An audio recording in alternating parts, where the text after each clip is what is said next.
मैं मिसेस खरे Lalbagh girls inter college के YouTube channel पे आप सभी का स्वागत करती हूँ। आज मैं क्लास 12 के लिए फिजिक्स सीरीज़ का पार्ट 173 लेके आई हूँ।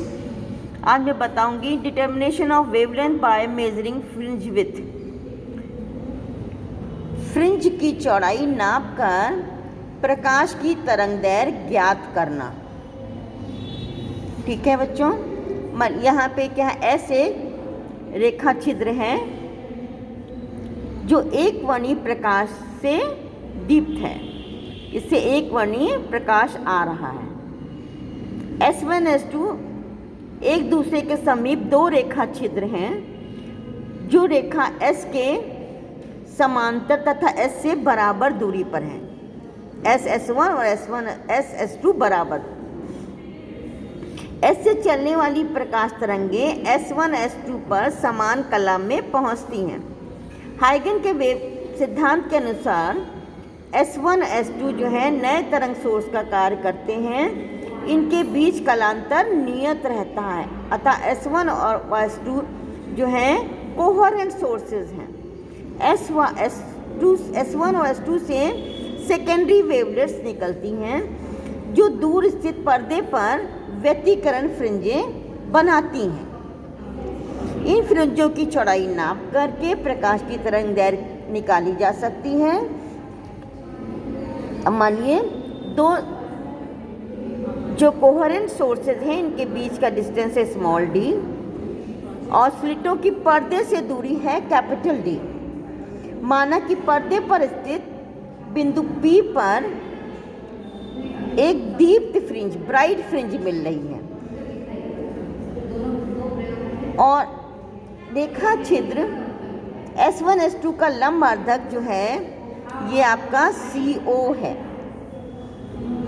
बिंदु P की O से दूरी है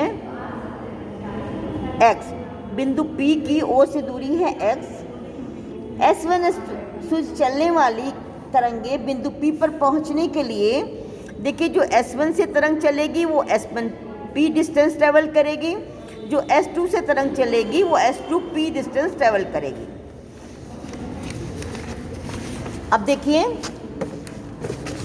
पाथ डिफरेंस क्या हो जाएगा। इनमें पाथ डिफरेंस है S2P minus S1P, S2P minus S1P path difference हो गया।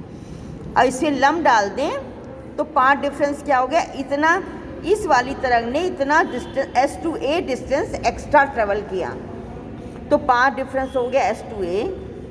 अब देखिए ये एंगल थीटा है, ये भी एंगल थीटा है। तो अब ट्रायंगल S1 S2A और PCO ये दोनों क्या है, समरूप हैं। ठीक है, ये क्या है, दोनों समरूप हैं। तो S2A अपॉन S1 S2, ठीक है, थीटा है एंगल, ये भी थीटा है।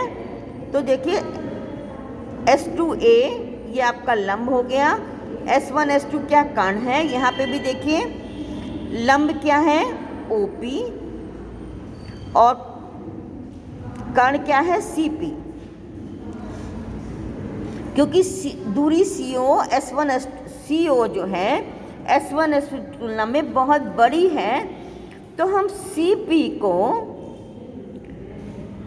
CO के बराबर ले सकते हैं।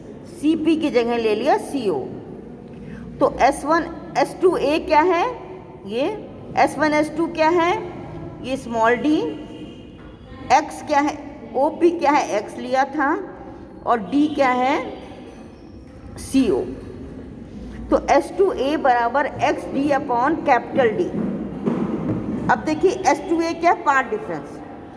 तो दीप्त फ्रिंजों की स्थिति क्या है, x है ना। तो दीप्त फ्रिंजों के लिए पाथ डिफरेंस क्या होना चाहिए, हम बता चुके हैं पहले कि integral multiple of lambda. m = 0 रखेंगे तो सेंट्रल ब्राइट फ्रिंज, 1 रखेंगे तो सेकेंड ब्राइट फ्रिंज की दूरी। तो तो x बराबर m d lambda upon d. ये mth ब्राइट फ्रिंज की सेंटर से दूरी हो गई, यानी ओ बिंदु से दूरी हो गई। m इज इक्वल टू 0 रखेंगे तो केंद्रीय डीप फ्रिंज, यानी यहाँ पे x बराबर 0 पे क्या मिलेगी, आपकी ब्राइट फ्रिंज मिलेगी, सेंट्रल डीप फ्रिंज। उसके बाद m बराबर 1 रखेंगे तो पहली डीप फ्रिंज की स्थिति आएगी। अब आइए देखिए,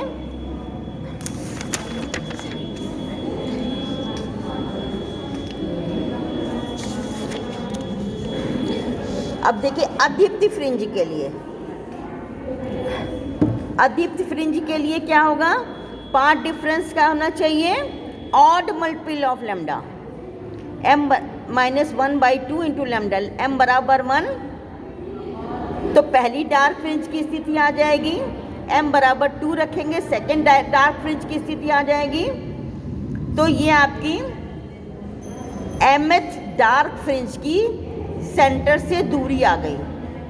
अब देखिए फ्रिंज की चौड़ाई, पहले हम ले लेंगे ब्राइट फ्रिंज की चौड़ाई। ब्राइट फ्रिंज की मतलब कोई एक ब्राइट फ्रिंज ले लीजिए, mth ब्राइट फ्रिंज की सेंटर से दूरी है। फिर नेक्स्ट m+1th कोई भी है, जैसे मान लीजिए कोई mth फ्रिंज है ये, उसके बाद नेक्स्ट ब्राइट फ्रिंज के बीच की दूरी, ये आपका दीप्त फ्रिंज विड्थ कहलाएगी, दीप्त फ्रिंज की चौड़ाई। इसके बाद इसी तरह से कोई डार्क फ्रिंज, उसके बाद नेक्स्ट डार्क फ्रिंज के बीच की दूरी क्या होगी, अदीप्त फ्रिंज की चौड़ाई। अब पहले हम ब्राइट फ्रिंज का ले रहे हैं। ब्राइट फ्रिंज की देखिए सेंटर से दूरी आपकी थी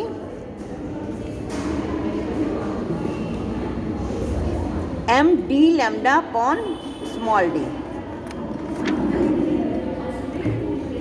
तो mth ब्राइट फ्रिंज की दूरी जो है सेंटर से दूरी थी m capital d lambda upon small d. Capital d जो है पर्दे से दूरी है, स्मॉल डी दो स्लिट के बीच की दूरी है। फिर m+1th की, m की जगह m+1 रख दिया और इनका अंतर निकाल लेंगे तो ये आ गया ब्राइट फ्रिंज विड्थ। ठीक है, ये आपका ये वाला कट जाएगा by d lambda upon d. ये w बराबर d capital d lambda upon small d. ठीक है, ये ब्राइट, इसी तरह से आप डार्क फ्रिंज की भी निकालेंगे, वो भी इतनी ही आएगी बच्चों। ये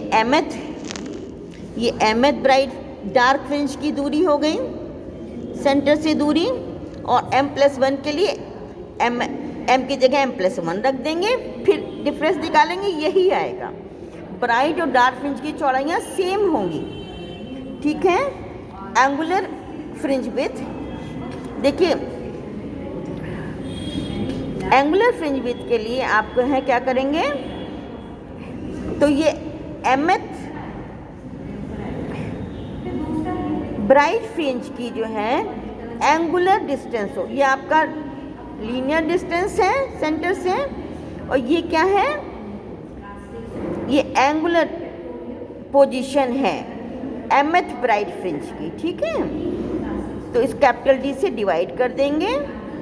देखिए ये आपका ये थी xm, इसको d से डिवाइड कर दिया, ये एंगुलर पोजीशन होगी ब्राइट फ्रिंज की, mth ब्राइट फ्रिंज की, m+1th ब्राइट फ्रिंज की एंगुलर पोजीशन ये है, इनका डिफरेंस लेंगे तो ये एंगुलर फ्रिंज विड्थ कहलाएगा, lambda upon D small D.